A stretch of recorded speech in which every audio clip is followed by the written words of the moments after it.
नमस्कार, मैं हूं आपके साथ इश्तियाक अहमद और आप देख रहे हैं आर्य न्यूज। बुलेटिन की शुरुआत करेंगे इस वक्त बड़ी और अहम खबर से, जो कि यूपी से है, जहां पर यूपी के एक आईएएस अखिलेश मिश्रा सब्जी बेचे जा रहे हैं। और वहीं आपको बता दें, सब्जी बेचते हुए फेसबुक पर फोटो भी डाली और बाजार में सब्जी बेच रहा यूपी का आईएएस अफसर। और वहीं ट्रांसपोर्ट में स्पेशल सेक्रेटरी है अखिलेश मिश्रा।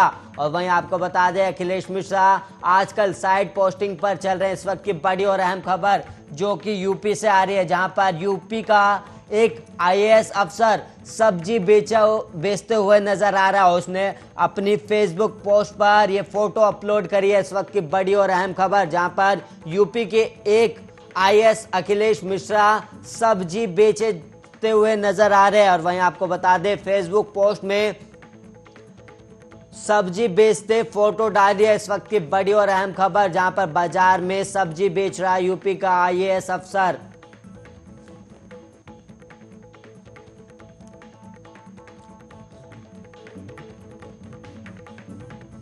और वहीं आगरा से इस वक्त एक और बड़ी खबर सामने आ रही है, जहां पर पुलिस ने 2 गांजा तस्करों को गिरफ्तार किया। और वहीं आपको बता दें, लाखों रुपए की कीमत का गांजा भी बरामद किया गया। इस वक्त की बड़ी और अहम खबर जो कि आगरा से आ रही है। आगरा में पुलिस की बड़ी सफलता सामने आई है, जहां पर पुलिस ने 2 गांजा तस्करों को गिरफ्तार किया। और वहीं आपको बता दें, बाह के नौरंगी घाट पर चेकिंग के दौरान इन लोगों को पकड़ा गया। और वहीं आपको बता दें, पुलिस ने 2 गांजा तस्करों को गिरफ्तार किया है और इनके पास से गांजा भी बरामद किया गया। और वहीं आपको बता दें, लाखों रुपए की कीमत का गांजा बरामद किया गया। इस वक्त की बड़ी और अहम खबर जो कि आगरा से आ रही है, जहां पर पुलिस को चेकिंग के दौरान 2 गांजा तस्कर पकड़े गए और पुलिस ने चेकिंग के दौरान इन दोनों गांजा तस्करों को गिरफ्तार किया है। और पुलिस के मुताबिक इन दोनों गांजा तस्करों के पास से कई लाखों रुपए की कीमत का गांजा भी बरामद किया गया। और वहीं आपको बता दें,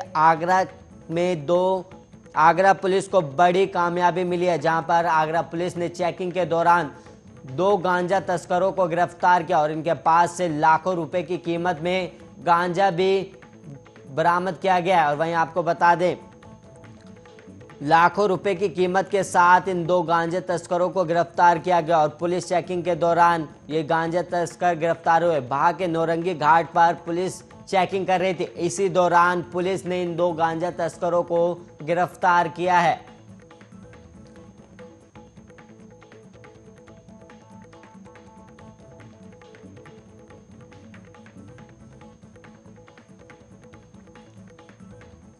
अफगानिस्तान पर तालिबान के कब्जे के बाद से देश में सब कुछ बदल चुका है। और वहीं इसको देखते हुए अफगानिस्तान में ज़्यादा से ज़्यादा लोग बस किसी भी तरह देश छोड़ना चाहते हैं। अफगानिस्तान ने निकलने का बस एक ही रास्ता बचा है और वो है काबुल एयरपोर्ट। और वहीं यहाँ की सुरक्षा अमेरिकी सैनिकों के पास है। काबुल एयरपोर्ट पर करीब 2.5 लाख लोगों की भीड़ है जो अफगानिस्तान छोड़कर जाना चाहती है। और हालत यह है कि एयरपोर्ट पर भूखे प्यासे इंसान दम तोड़ रहे हैं। इस बीच बड़ी खबर सामने भी आई कि एयरपोर्ट पर खाना और पानी के दाम आसमान छू रहे। यहाँ एक पानी की बोतल $40 यानी 3,000 रुपए में मिल रही है, जबकि चावल की सिर्फ एक प्लेट के लिए $100 यानी 7,500 रुपए खर्च करने पड़ रहे हैं। तो वहीं आपको बता दें, एयरपोर्ट पर पानी या खाना कुछ भी खरीदना हो, यहाँ अफगानिस्तान की करेंसी नहीं ली जा रही, सिर्फ डॉलर में ही पेमेंट स्वीकार किए जा रहे हैं। और ऐसे में अफगानियों की मुश्किलें और बढ़ गई हैं। और वहीं अफगानिस्तान से आए लोग बताते हैं कि काबुल में घर से एयरपोर्ट पहुंचने में उन्हें करीब 5 से 6 दिन लग गए। और क्योंकि शहर से एयरपोर्ट तक तालिबान का पहरा है और तालिबानी गोलीबारी से दहशत मची है और हजारों की भीड़ को पार कर एयरपोर्ट के अंदर जाना। और वहीं आपको बता दें, महज बिस्किट नमकीन के साथ गुजारा करना पड़ता है और खाने पीने की इतनी कीमत होने से उनकी दिक्कतें और बढ़ गई है। अफगानिस्तान की हालत यह है कि कई बच्चे बिना माता पिता के भी अफगानिस्तान छोड़ रहे हैं।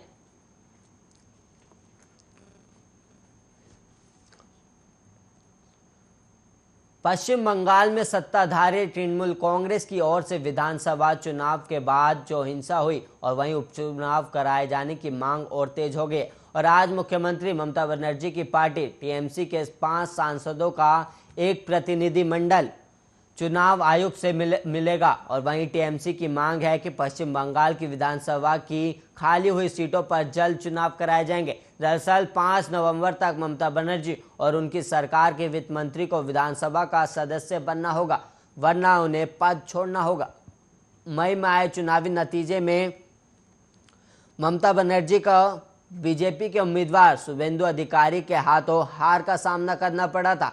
पश्चिम बंगाल की मुख्यमंत्री ममता बनर्जी के लिए विधानसभा उपचुनाव का रास्ता खाली करते हुए राज्य की सत्ताधारी दल टीएमएस नेता शोभन देव ने विधायक पद से इस्तीफा दे चुके हैं और वो भवानीपुर विधानसभा सीट से जीतकर विधानसभा पहुंचे थे। और ये विधानसभा सीट मुख्यमंत्री ममता बनर्जी की पारंपरिक सीट रही, लेकिन जब सीएम ममता बनर्जी ने विधानसभा चुनाव में शुभेंदु अधिकारी के खिलाफ नंदीग्राम से सीट लड़ने के लिए चली गई थी, तो यहां से शोभन देव को टीएमसी टिकट पर उतारा गया था।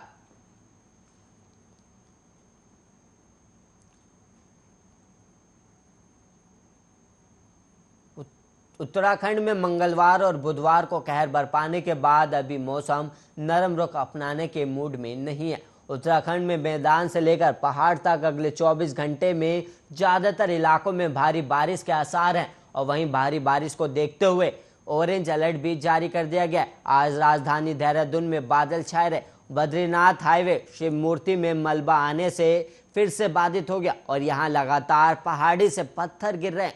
और टनकपुर पिथौरागढ़ पर स्वाला में सड़क अभी भी बंद है और यहाँ लगातार भूस्खलन हो रहा है। और अधिकारियों का कहना है कि अगर भूस्खलन रुक गया तो आज देर शाम तक राष्ट्रीय राजमार्ग के खुलने के आसार है। और वहीं आपको बता दें कि मंगलवार देर रात देहरादून के संतला देवी क्षेत्र और ऋषिकेश के काटल गांव में बादल फटने से तबाही मच गई। और वहीं बुधवार दिन भर राजधानी देहरादून में झमाझम बारिश हुई, जिससे लोग खौफजदा हो गए।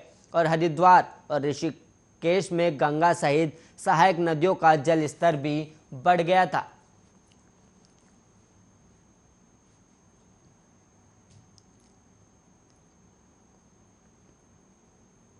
दिल्ली एनसीआर में पेट्रोल और डीजल के लाखों गाड़ी मालिकों के लिए अब भी कई बुरी खबर सामने आई है। दरअसल अब यहां 10 साल पुरानी डीजल और 15 साल पुरानी पेट्रोल गाड़ियां नहीं चला सकेंगे। दरअसल दिल्ली के अरविंद केजरीवाल सरकार ने एक ऐड देकर इसकी जानकारी दी है। सरकार के मुताबिक पुरानी कारों पर बैन लगाया जा रहा है। सरकार ने सुप्रीम कोर्ट और नेशनल ग्रीन ट्रिब्यूनल यानी एनजीटी के आदेश का हवाला देते हुए इन गाड़ियों पर रोक लगाई है, क्योंकि सुप्रीम कोर्ट के आदेश के मुताबिक 10 साल पुरानी डीजल गाड़ियां और 15 साल पुरानी पेट्रोल गाड़ियों को चलाने पर रोक लगाई गई थी। और इसमें एनजीटी के आदेश का भी जिक्र किया गया है। और आदेश के मुताबिक अब दिल्ली एनसीआर के सड़कों पर 10 साल पुरानी डीजल गाड़ियां और 15 साल पुरानी पेट्रोल गाड़ियों पर बैन लगाया गया। इसके अलावा ऐसी गाड़ियों के मालिक इस कैटेगरी की गाड़ियों को स्क्रैप करने की सलाह दी गई है। और वहीं अगर कोई इस आदेश को नहीं मानता है तो गाड़ियां जब्त की जा सकती है। और वहीं अगर कोई इस आदेश को नहीं मानता तो गाड़ियां जब्त की जाएंगी।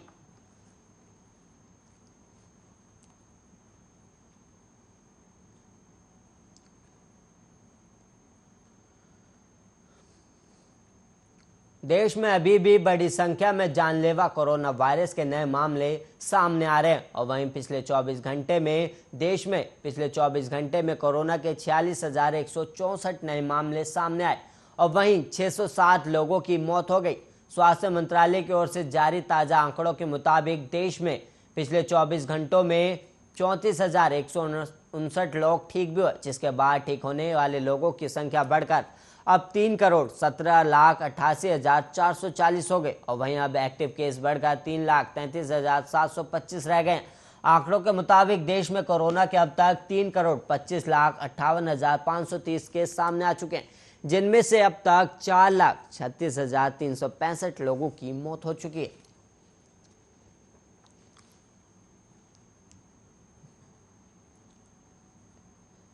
उत्तराखंड में बीते 24 घंटे में 32 नए कोरोना संक्रमित मिले और वहीं एक भी मरीज की मौत नहीं हुई। जबकि 22 मरीजों को ठीक होने के बाद घर भेजा गया। सक्रिय मामलों की संख्या भी बढ़कर 320 पहुंच गई है, जबकि मंगलवार को प्रदेश में 310 सक्रिय मामले थे। राज्य में अब तक कोरोना के कुल संक्रमितों की संख्या 3,42,818 हो गए। इनमें से 3,29,069 लोग ठीक हो चुके हैं। राज्य में कोरोना के चलते अब तक कुल 7,377 लोगों की कोरोना के चलते जान जा चुकी है।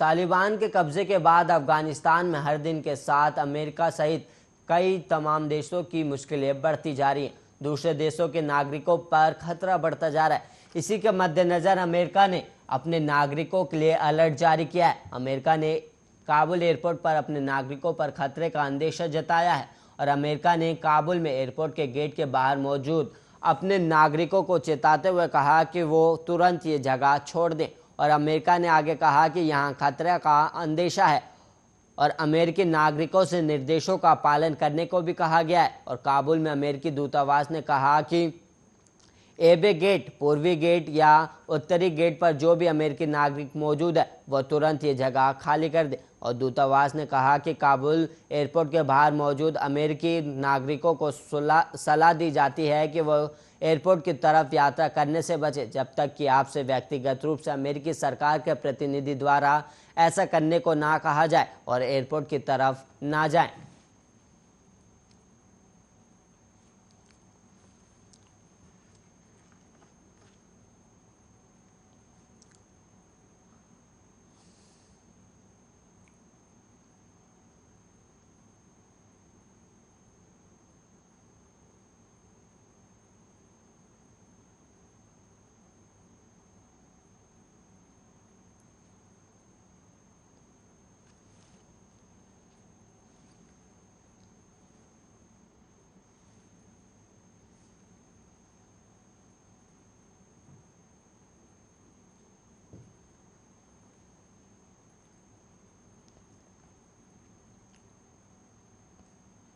इस बार मानसून ने पूर्वी राजस्थान को तो हरा भरा कर दिया, लेकिन पश्चिमी राजस्थान के लंबे चौड़े हिस्से में अकाल जैसे हालत कर दी। पूर्वी राजस्थान में अच्छी बारिश के बावजूद बुआई का लक्ष्य 100% नहीं रहा और वहीं सिर्फ 6 जिलों में ही बुआई का लक्ष्य पूरा हो पाया है।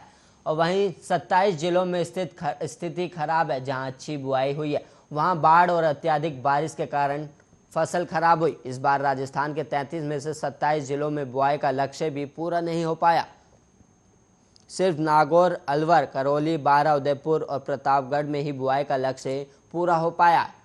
कृषि विभाग की रिपोर्ट के मुताबिक राज्य के 27 जिलों में 17 अगस्त तक बुआई का लक्ष्य पूरा नहीं हो पाया। आमतौर पर इस सीजन में किसान खेत में मोट, बाजरा, ग्वार, मूंगफली और कपास की बुआई करते हैं। इस बार भी जुलाई में बुआई का सिलसिला शुरू हो गया था, जो महीने के अंत तक चला। राजस्थान के कई हिस्सों में हुई अच्छी बारिश के बाद किसानों को बीकानेर में मानसून के बरसने की उम्मीद थी, लेकिन प्रति बीघा करीब 2,000 रुपये खर्च करके किसान ने बुआई कर दी, लेकिन फल के रूप में कुछ नहीं मिला। और कई किसानों ने 25 बीघा तक की बुआई कर दी, यानी करीब 50,000 रुपये खर्च कर दिए, लेकिन मिला कुछ नहीं।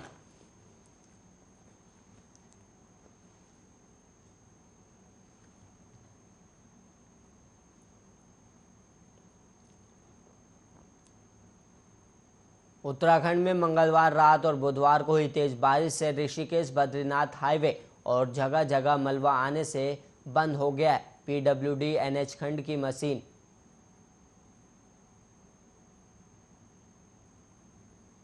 बीआरओ ने मंगलवार रात और बुधवार को हुई तेज बारिश से ऋषिकेश बद्रीनाथ हाईवे जगह जगह मलबा आने से बंद हो गया। पीडब्ल्यूडी एनएच खंड की मशीन एक जगह पर मलबा हटाकर यातायात बहाल करती तो दूसरे स्थान पर हाईवे बाधित हो जा रहा था।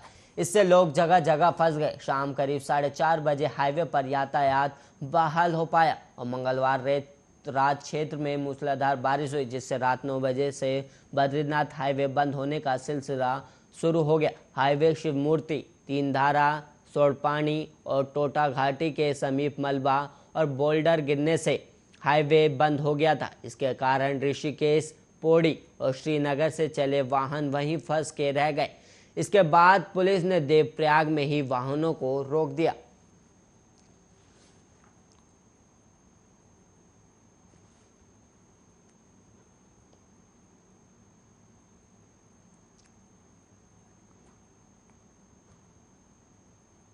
उत्तराखंड में रोडवेज कर्मचारियों के लिए परिवहन निगम स्वैच्छिक सेवानिवृत्त योजना को लेकर आएगा और निगम 600 बसों को सीएनजी में बदलेगा। बसों में महिलाओं की सुरक्षा के मद्देनजर सीसीटीवी, जीपीएस डिवाइस लगाई जाएंगी और बुधवार को परिवहन निगम की 29वीं बोर्ड बैठक में ऐसे ही कई अहम फैसले लिए गए। परिवहन निगम की बोर्ड बैठक बुधवार को अध्यक्ष और अपर मुख्य सचिव राधा रतूड़ी की अध्यक्षता में हुई और बैठक में निगम के एमडी नीरज खैरवाल सहित सभी निदेशक शामिल हुए। बोर्ड ने यह तय किया कि सभी निगम कर्मचारियों और उनके परिजनों के लिए विशेष शिविर लगाकर कोविड-19 वैक्सीनेशन कराई जाएगी और डीजल की कीमतों में लगातार बढ़ोतरी के मद्देनजर निगम ने तय किया है कि 600 रोडवेज बसों को सीएनजी में परिवर्तित किया जाएगा। इस पर बैठक में सैद्धांतिक सहमति बन गई है, जिसके लिए आवश्यक धनराशि की शासन से मांग की जाएगी। इसी की निविदा भी तत्काल करने के लिए निर्देश दिए गए। निगम की बोर्ड बैठक में 100 कर्मचारियों को वीआरएस देने के संबंध में सैद्धांतिक सहमति बनी और इसके लिए वीआरएस लेने पर विशेष लाभ दिया जाएगा, लेकिन जिस पद से कर्मचारी वीआरएस लेगा वो फ्रीज हो जाएगा। वीआरएस के लिए आवश्यक धनराशि की मांग का प्रस्ताव तैयार कर शासन को भेजने का निर्णय लिया गया है।